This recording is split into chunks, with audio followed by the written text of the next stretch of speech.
What's good everyone, OJ here, welcome back to another video. Today we've got some awesome Nintendo Switch and RPG news, but before we get into that, please make sure you hit that like button and subscribe if you are someone new. Also, click that notification bell to get my videos first. Now with that out of the way, let's go ahead and jump right into it with the spiritual successor to Chrono Trigger finally showing off some more of the game. Now we do get regular clips of this game. It's called Sea of Stars on Twitter, and this one isn't too long, but I haven't covered it as much as I want to on this channel, and I wanted to go over this because this gives you a little bit of a vibe check, and it gives you a little bit more, I would say, substance when it comes to the music and also the atmosphere of what you can expect in this game. Now, for those who don't know, Sea of Stars is an old school throwback to the classic 16-bit adventures. If you liked Secret of Mana, Secret of Evermore, Chrono Trigger,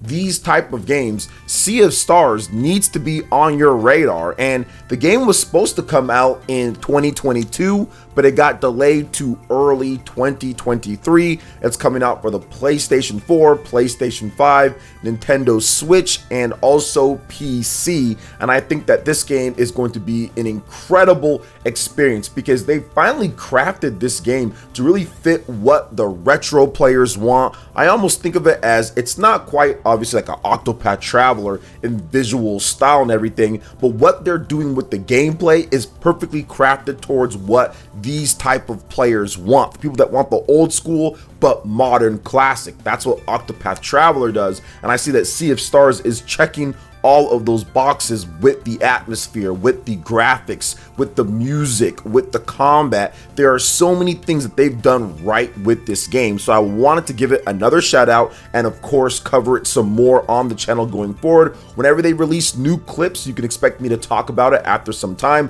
I'll be showing you guys some various different gameplay with this title, so things are definitely looking up for Sea of Stars. Now, I always somewhat get reserved when I say the spiritual successor to Chrono Trigger and everything like that, because that game is so hard to live up to. So many RPG players see Chrono Trigger and say this is pretty much the epitome when it comes to RPGs out there, classic RPGs. Now, not everyone, I know everyone has their preferences in terms of what they like. Some people don't like it as much, but it's widely looked at as one of the best, if not the best, RPG of all time. So I'm not saying that it's going to be as good as Chrono Trigger. I'm just happy that we have a developer that doesn't shy away from those comparisons and also says, hey, we want to be able to deliver something to those fans that are looking for something like that. The seamless battles, the music, the intertwining graphics with the environment and everything. Like, this is all stuff that Chrono Trigger mastered back, you know, almost 30 years ago, or going on 30 years ago now. So I do like the fact that Sea of Stars is really stepping up to the plate with this style of game. So what do you guys think about this new footage of Sea of Stars and the game as an RPG itself so far?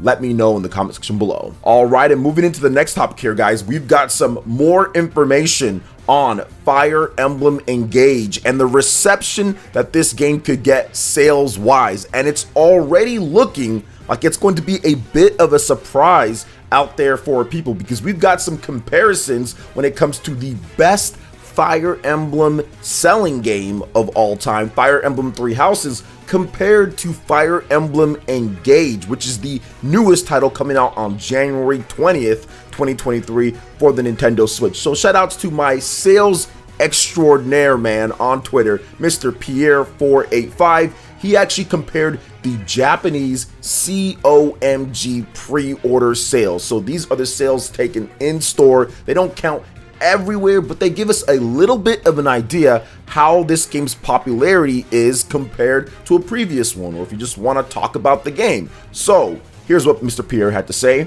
Early pre-orders for Fire Emblem Engage are looking great when compared to Fire Emblem Three Houses. Will be an interesting one to follow with 4 months to go before release. Now, the comparisons, it's looking based off this chart here with Engage versus Three Houses. Fire Emblem Three Houses did sell about 143,130 units in its first 3 days at retail, according to the Famitsu. So Fire Emblem Engage could be a lot higher than that. And remember, that was only physical sales. That did not count the digital sales, where Three Houses was #1 for a period of time in Japan when it launched back in 2019. And I've talked about this a little bit on live streams and even some of my videos, but I'm definitely going to discuss it again, especially when we bring up the sales of Fire Emblem series or Fire Emblem Engage. I think that Fire Emblem Engage is going to be a lot more popular, especially in Japan, than Fire Emblem Three Houses. And not only because the install base is bigger and the Nintendo Switch is more popular now at this point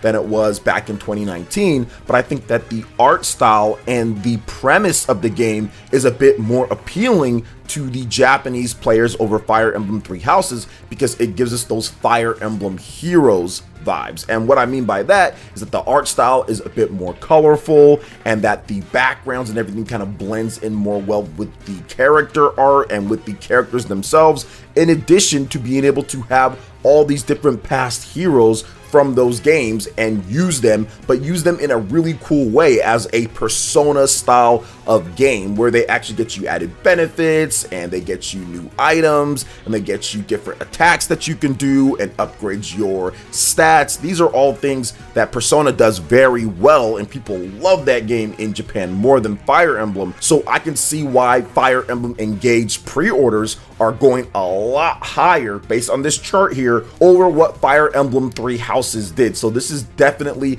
good news for Fire Emblem Engage, and I think that this game is definitely going to be a major seller in Japan and probably end up being the best selling Fire Emblem game of all time when it's all said and done, because I think that the emblem rings, that mechanic, and being able to see some of your favorite Fire Emblem characters come back, that's going to be an overpowering mechanic for new players, in addition to the nostalgia fans out there of Ike and Roy, because you know when they reveal those characters, it's going to be over, right? People are going to be like, all right, I don't care about the art style, maybe the eyes are too big or whatever other stuff people are saying. I don't like the way that there's colors on the screen, whatever it is. That's going to kind of go away for a lot of people when they start seeing the characters that they like come onto screen. I mean, heck, I saw there was like 5 Sigurd fans that were like, oh my gosh, this is the greatest thing that I've ever seen since Genealogy of the Holy War or something like that. So I think that this is going to be a great game. Honestly, I'm really liking what I'm seeing so far. The style looks absolutely fantastic. It's very clean, and I actually did a little bit of analysis on the trailer, which I'm not sure if I'm going to do a complete video on it, but it does seem like there's going to be around 30 heroes or so. If you just count the emblem rings in terms of the menu and just count down, then you see 3 different nodes that you can switch between like the ZR or whatever. It looks like there's going to be about 30 heroes, so that would be interesting if there was that much. But what do you guys think about Fire Emblem Engage for the Nintendo Switch? Pre-orders already blasting past Fire Emblem Three Houses. Let me know your thoughts in the comment section below. All right, and moving on to the next topic here. It looks like Nier Automata is a miracle Nintendo Switch ports. Previews have started to go up for the game, not just trailers that Square Enix is showing off, and man, the reception is positive. Multiple headlines saying that this is a great port, that they've done a miracle job on it, that this is awesome. They can't believe the conversion is this good. Many comparing it very closely to the PlayStation 4 version of the game, the base PlayStation 4 version of the game. So this is obviously awesome news. And for myself, because I've been someone that's really been hyping up Nier Automata on the Nintendo Switch, especially because I didn't feel that this game would even be possible, but when they actually put the game out with the trailer and everything, and I saw it, and then they continue to do multiple trailers showing off the game, and I started looking and doing comparisons with the PlayStation 4 version of the game, and yeah, you can tell that it doesn't look quite as good with the resolution or maybe even the frame rate here or there, but the conversion that they've done here is very well done. So we're gonna go ahead and take a look at what RPGsite.net had to say in their preview. This is a miracle port. I don't know what the target resolution is, but as James said in his preview piece earlier this month, it's not too far off from what the PS4 could achieve. It puts out a crisp image, especially during cutscenes. Textures have taken a downgrade if you really look out for them, but on my OLED model Switch, I found it to be a high quality visual experience. The pop-in that typically mars open world Switch games is far less of an issue here thanks to an impressive draw distance. Grass load in is mostly unnoticeable, same with textures. The few loading times that exist are also reasonable in my experience. There is a long load upon booting the game up, but that's really it. I played most of the game undocked because this is likely the reason many people are looking to check this version of the game out. Switch fans are used to the concessions that need to be made to get games running on the machine. If you're looking for the highest resolution possible running at a perfect 60 frames per second, you are probably never going to bother with the Switch port anyway. 30 frames per second is something I'm willing to deal with if it means I can play a game like this on the go, or let's be honest here, in bed. Automata hits this easily most of the time, with the occasional dips when things get hectic. While I have no way to calculate the actual performance, those dips don't seem to go less than 20 frames per second at their worst. And that was only during special finisher attacks. What I was most worried about was how it would perform in the open world, but that worry was unfounded. In both ways to play, performance is quite good. So this is definitely a good thing to hear about when it comes to it, because we've seen open world games, let's say the Outer Worlds for example, come out and just not be so well on the Nintendo Switch. The developers had to try to fix it in patches, and even after that it still really kind of took the sales out of the Switch version of the game, because a big Western RPG like that, especially with no Fallout, would be something that a lot of Switch fans would be like, oh my gosh, let's go, you know, we can get this game. But because the performance was so bad, it was hard to really get excited about that game. But now that we know that Nier Automata, a very cool action RPG, a very good action RPG, is going to run decent enough and be stable on the Nintendo Switch with this game, it gets us way more excited, because not only do you have a great game, a game of the year style of game, but then it's also coming to where you can play it anywhere that you want, and also physical as well for those physical fans, being able to actually have the game in your hands, and beat with that about 11 gigabytes in size. So this is definitely a miracle port. Shout outs to Virtuos, because I've touted how good and talented that team is. I think Square Enix picked the right team in order to get this done. And Virtuos always has a million publishers and developers hitting them up, and honestly the work goes to the highest bidder at times, who can give them the best game with the most amount of money in order to get things done, and the best contracts. And I think that really this was the next one up. I think Square Enix really wanted to get this game out, especially with the anime coming out in January of 2023. The Switch version is going to help propel that anime and vice versa. So I think that this is a good idea. This could open up some more sales in Japan as well, just because the Switch is so popular there. It's popular everywhere, but especially in Japan when it comes to the portable gaming. So this is definitely a good thing and a good sign for Nier the franchise going forward, and also for the Nintendo Switch version of the game. So what do you guys think about the miracle port for Nier Automata on the Nintendo Switch so far? Let me know in the comment section below. All right, and moving on to the final topic here, guys, we've got a brand new Mario plus Rabbids Sparks of Hope story trailer, and we need to talk about this game more. This might be one of the most impressive looking Nintendo Switch games ever released. I mean, I think that when you make a game dedicated to the system and you have a phenomenal art style that really lends to the strengths of that system, this is the result of it. This game looks incredible. So publisher Ubisoft and developer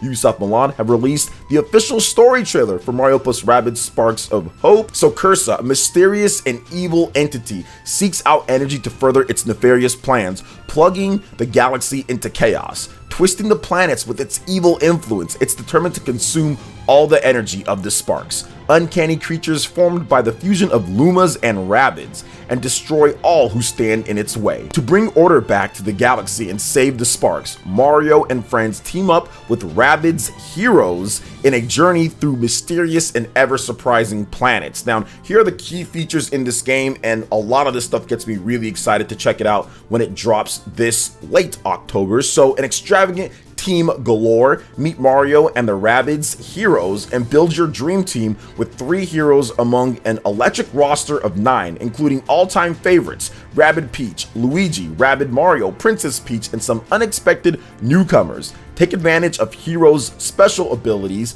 to outwit even the strongest enemies in battle. Tactical meets action. Use your hero's skills in an innovative combat system, mixing turn-based tactics and real-time action, which is one of the big things that they upgraded or that they changed from the previous game. It's no longer grid-based. Now it's more of a free-ranging game where you can move anywhere that you want in an allotted space. So kind of like Valkyria Chronicles, for example. Take control of your heroes to dash your enemies, team jump on your allies, hide behind cover, and make the best out of your turn. Specialize your heroes with sparks you choose. Use all the exotic powers and tools at your disposal to craft your own strategies and prevail against all odds. A galactic adventure like no other. Embark on an epic journey through the galaxy with your spaceship to help bring order back to the galaxy. Free each planet you cross from Curse's evil influence. Explore each one of them, meet their curious inhabitants to uncover mysterious secrets, face surprising bosses, familiar enemies from Nintendo Universe, and exceptional Rabbids enemies in your cosmic quest. Save the Sparks to earn their help and powers. Rescue the uncanny Sparks, born when Lumas and Rabbids merged, before Cursa gets a hold of them. Use their special abilities and powers in battle, ranging from energy barriers to fire rain to gain the upper hand in combat. Each Spark has a distinct power and personality. There are dozens of Sparks throughout the galaxy to locate, save, and join your journey. Plus, there's also post-launch content which does include Rayman as well. So Mario plus Rabbids Sparks of Hope is due out for the Nintendo Switch on October 20th. Once again, I'm very much looking forward to this game. I think it's going to be incredible. I love the new powers. I love the new range of movement. I love what they're doing with the graphics in the game. I think that the story is really cool. There's a lot of stuff to get excited about when it comes to Mario plus Rabbids Sparks of Hope. It just launches in one of the most crowded months of all time, especially its actual week. I mean, Persona 5 Royal comes out that same week, then Bayonetta 3 is the following week. Plus, there's a bunch of other games across all platforms coming out in October. So it's going to be a crowded month, but I think that the fans of each one of these styles of games are going to just pick out what they want, and then over time, it'll all even out because there's just like 100 million plus Nintendo Switch owners out there. So I think it's going to do very well because the first game did incredible. So what do you guys think about everything that we discussed here, from the spiritual successor to Chrono Trigger, Sea of Stars, all the way to the awesome miracle port of Nier Automata and Fire Emblem engaging those pre-order sales? Let me know in the comment section below. All right, guys, that wraps it up for this video here. Thank you so much for watching. I do appreciate it. Please make sure you hit that like button, subscribe if you're someone new, click that notification bell, and we will see you for the next video. Peace.